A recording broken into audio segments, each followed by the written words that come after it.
In a small village nestled at the foot of a misty mountain, there lived a young boy named Hiro. Hiro was known for his curious mind and kind heart, but lately he had been feeling lost and confused. You see, Hiro had been spending time with a group of children who often got into trouble, and he found himself doing things he knew weren't right. One day, as Hiro walked home feeling guilty about a prank he had helped pull at school, he noticed an old man tending to a beautiful garden. The old man, whose name was Master Takeshi, was a Zen monk known for his wisdom and peaceful presence. Intrigued by the colorful flowers and the calm demeanor of Master Takeshi, Hiro stopped to watch. The monk looked up, his eyes twinkling with kindness, and invited Hiro into the garden. "Welcome, young one," Master Takeshi said with a gentle smile. "Would you like to help me tend to these flowers?" Hiro nodded eagerly, glad for the distraction from his troubled thoughts. As they worked side by side, pulling weeds and watering plants, Hiro found the courage to speak. "Master Takeshi," he began hesitantly, "how do you make your garden so beautiful?"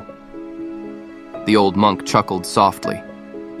"Ah, young Hiro, a garden is like life itself. It requires care, patience, and most importantly, the right environment for each plant to thrive." Hiro furrowed his brow, not quite understanding. Seeing the boy's confusion, Master Takeshi decided to share a story. "Let me tell you about the time I learned an important lesson about surrounding myself with the right people," the monk began, sitting down on a nearby bench.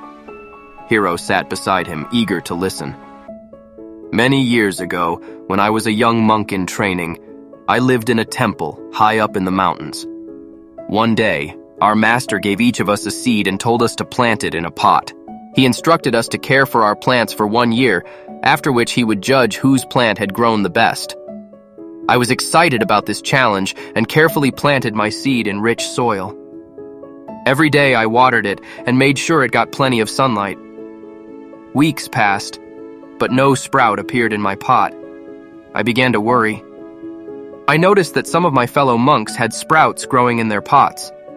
One monk in particular, named Kenji, had a plant that was growing rapidly. Kenji often boasted about his green thumb and made fun of those whose pots remained empty. Feeling discouraged, I started spending more time with Kenji and his friends. They seemed confident and successful, and I thought being around them might help me. But as I spent time with them, I noticed they often broke small rules and were unkind to others. One day, I overheard Kenji and his friends laughing about how they had cheated in the plant-growing challenge. They had replaced the seeds our master gave them with fast-growing weed seeds. I was shocked and disappointed. I realized that in trying to be like them, I had started to lose sight of what was truly important: honesty, kindness, and genuine growth. The next day, I decided to distance myself from Kenji and his group. Instead, I sought out the company of monks who, like me, had pots with no visible growth, but continued to care for their plants with patience and dedication. As the year came to an end, many monks, including Kenji, had tall, leafy plants in their pots. My pot, and those of the monks I now spent time with, remained empty. I felt nervous as our master began to inspect each pot. To everyone's surprise, our master looked disappointed at the pots with fully grown plants. When he came to my pot and the others with no growth, his eyes lit up with joy. "You have all passed the true test," he announced to us. "The seeds I gave you were boiled beforehand, making it impossible for them to grow. This challenge was not about your ability to grow plants, but about your character. Those with empty pots demonstrated honesty and perseverance in the face of apparent failure." I learned that day that surrounding yourself with the right people, those who encourage your growth in wisdom and virtue, is far more important than seeking quick success or popularity. As Master Takeshi finished his story, Hiro sat in silence, his eyes wide with understanding. The monk gently placed his hand on Hiro's shoulder. "You see, Hiro," he said softly, "the people we surround ourselves with are like the soil in which we grow. Choose wisely, for their influence can nurture us or hinder our growth. Hiro nodded, thinking about his own friends and the trouble they had been causing. "But Master Takeshi," he asked, "how do I know who the right people are?" The old monk smiled. "Look for those who bring out the best in you, who encourage you to be kind, honest, and true to yourself. Like different flowers in this garden, good friends come in many forms, but they all help each other grow towards the light." He pointed to a cluster of flowers growing together. "See how these flowers support each other? The tall ones provide shade for the smaller ones, while the smaller ones help keep the soil moist for all. That's how true friends should be, helping each other become better." Hiro looked at the flowers, a new understanding dawning in his eyes. "I think I need to find new friends," he said quietly. Master Takeshi nodded approvingly. "That takes courage, Hiro. But remember, it's not just about finding new friends. It's also about being a good friend yourself. Be the kind of person you would want as a friend." As the sun began to set, casting a warm glow over the garden, Hiro stood up, feeling lighter than he had in weeks. "Thank you, Master Takeshi," he said with a bow. "May I come back and help in your garden again?" "Of course, young one," the monk replied warmly.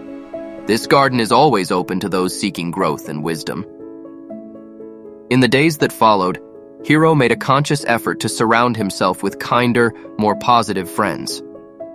He started spending more time in Master Takeshi's garden, learning not just about plants, but about life and friendship.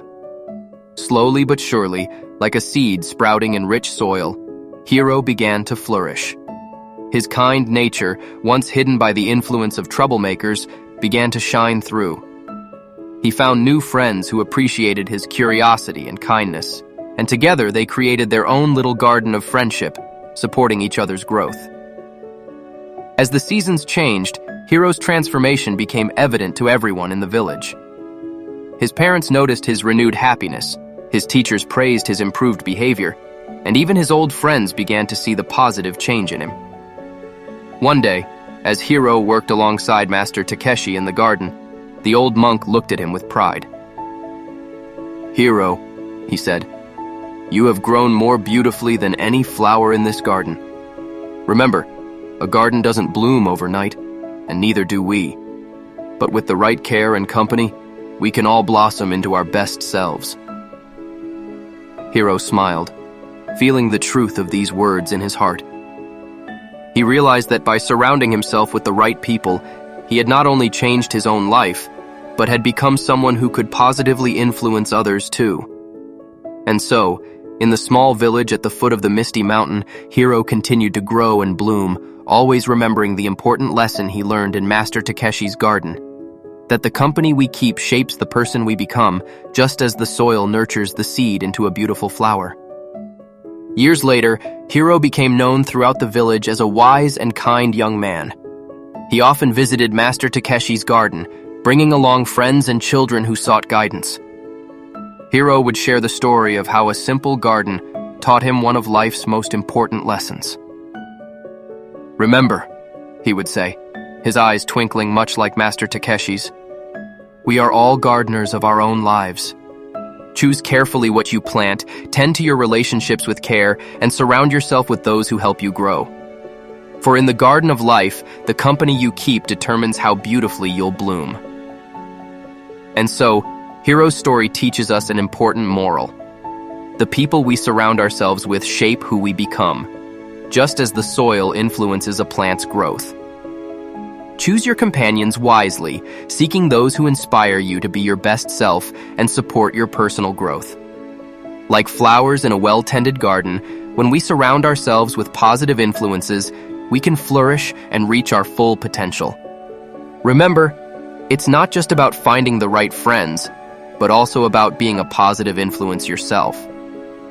Did Hiro's journey inspire you to reflect on your own garden of friendships?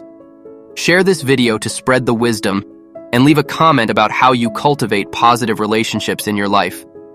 Don't forget to like and subscribe for more enlightening Buddhist stories that can help you grow. Together, Let's create a community that blooms with kindness and wisdom.